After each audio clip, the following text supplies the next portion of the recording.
her, she said, if you give me $500 right now, you can have. I said, have what? She said, have her. And she put her down in the leaves. What? No, I would never sell my child. And she said, no, I don't need help. I just don't want the bastard. My child is my life. I never, ever hurt my baby. And I'm like, is she crazy?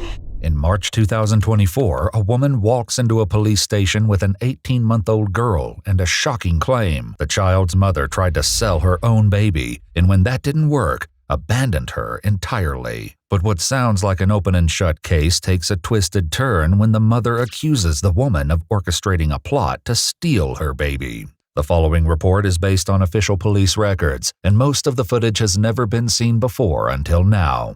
On the afternoon of March 5, 2024, a woman comes into the Palatka, Florida Police Department with an 18-month-old baby on her shoulder and an extraordinary story. To bring her some clothes, diapers over, but we didn't. I was gonna wipe her off, but we didn't want to wipe her off in case she had to take pictures of her because she's okay. Don't cry, sweetie. Because she don't deserve it. Go in there and I'll come sit with you. Well, I'll come sit with you. All right. I called DCF to John, and he's going to be calling me back. Thank you so much for doing this. I know that this is way outside of what I'm a mom first. I understand. The woman is an employee at H&R Block, and she says she was getting ready to close last night when a client named Jessica came in with her baby daughter. Both of them had no shoes on. Her and Jessica walked in, and she asked me could I give her a new Emerald card because her taxes had dropped, and she left it somewhere or something happened with it. So I got ready to put her stuff in, and I noticed the baby had took her diaper off, and she was like pointing at her private, like it was irritating her or something. So I was like, oh, maybe it's the diaper, kids get irritated or whatever. And she was like, she's not gonna do that because I only have one diaper for her. So she put the diaper back on her, and it wouldn't, you know how the sticky side of the diaper, it wouldn't stick no more. So she like hit her. And was like, you just stupid, you shouldn't did that. And I was like, what? So I called the police. She says she waited until police arrived and then went home for the night, unaware that her involvement with this woman was far from over. This morning I came 7 a.m. The mom, Jessica, was laying on the AC unit. And she was in a Dollar General's buggy.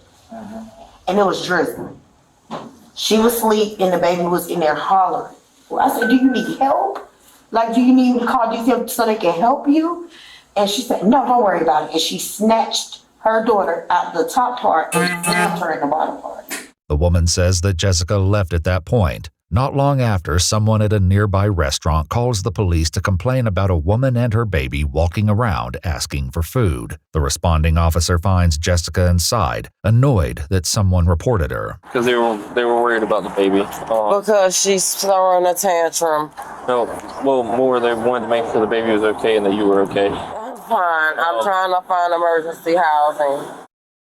So what's the situation? What are you going through right now? I'm going through a lot. Like as far as housing, why are you looking for emergency housing? Because I had a boyfriend who used to beat the out of me and I don't want it around my kid. Okay. If you can please help me in any way. Well, okay, so I've got our victim's advocate coming out. She's gonna talk to you. She's gonna bring some stuff for the baby. Where? She'll be coming over here. You know, just because the baby cries doesn't mean that they're in trouble. No. I'm sure you have kids. I do. I have a son and a stepdaughter. I can't even believe this. Is that rescue for my child? No. They're going to a different call. The victim's advocate arrives with her assistants, but Jessica is wary of their motives. No, y'all making me feel great. Oh, no, okay.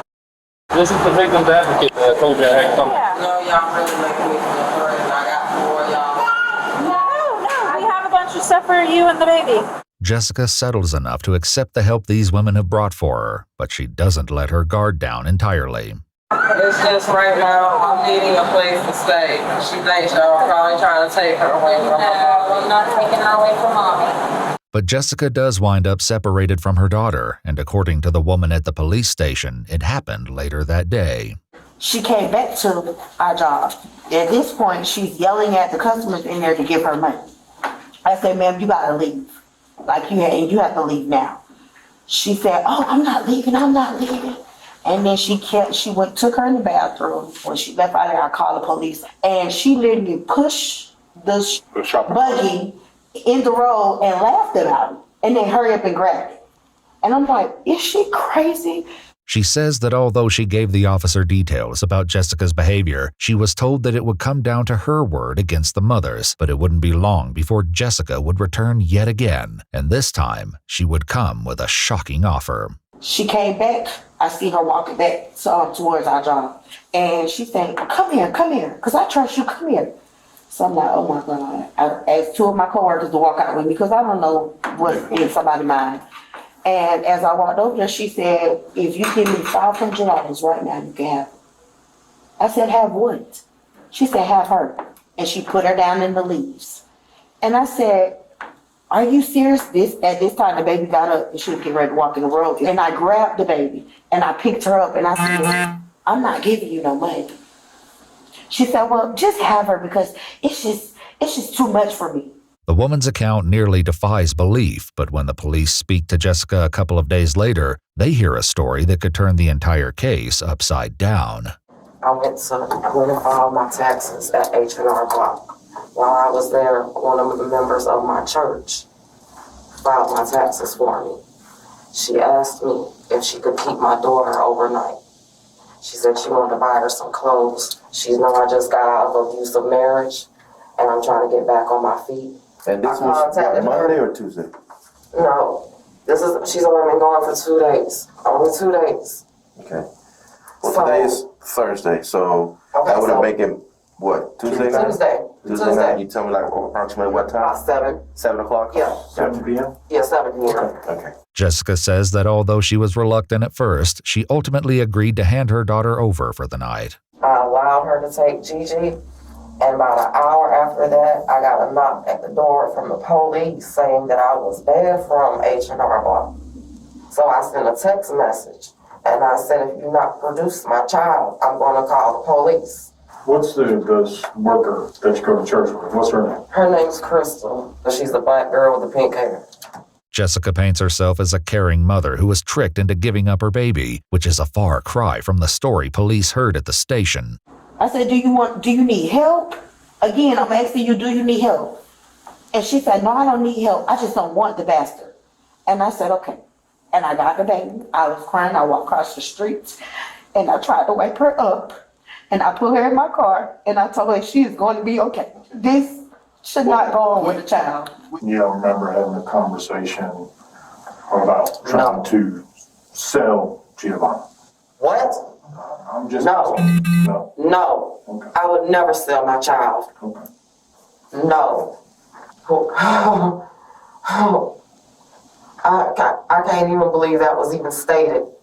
My child is my life.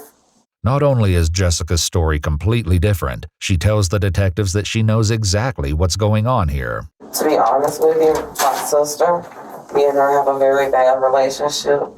She has wanted my child. She's told lies to my entire family. I believe she sent Crystal to do that on purpose because she laughed yesterday in my face and told me I was going to be in jail. So they set this up.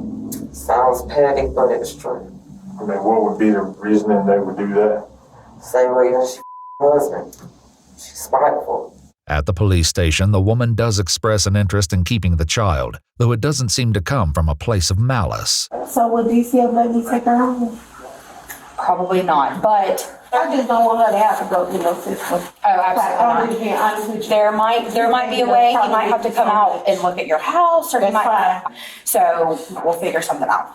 But as far as Jessica's concerned, there's no reason why her daughter can't be with her. You know I don't deserve to be in jail for this.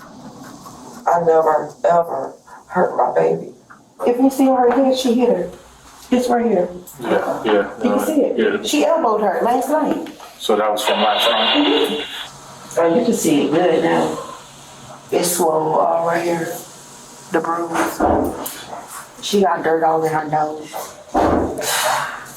I'm an RN. I can't. lose my child or my license.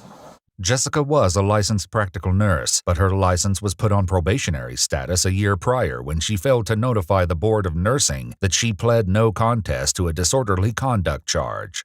But the detectives are only concerned about Jessica's current story, which seems to have a couple of significant problems. I allowed her to take Gigi, and about an hour after that, I got a knock at the door from the police saying that I was banned from H&R Block. Jessica's stated timeline would put this at approximately 8 p.m. However, the detectives know that she was banned from H&R Block at 11:30 in the morning. She asked me if she could keep my daughter overnight. Okay, That would have make him, what, Tuesday night? Tuesday night. Yeah. Jessica says that Crystal took custody of the baby on Tuesday night, which would have been impossible given that the baby was sitting in the police department on Tuesday afternoon. Okay, and what's the worker that you go to church with? What's her name? Her name's Crystal. But there's no one at H&R Block by the name of Crystal. The woman who brought her baby to the police station is named Anita, and she says that she only knows Jessica as a client. Are y'all gonna let me go? No, man. No, there is a warrant for your arrest. I'm saying, but like, I mean, you are under arrest. In February 2020,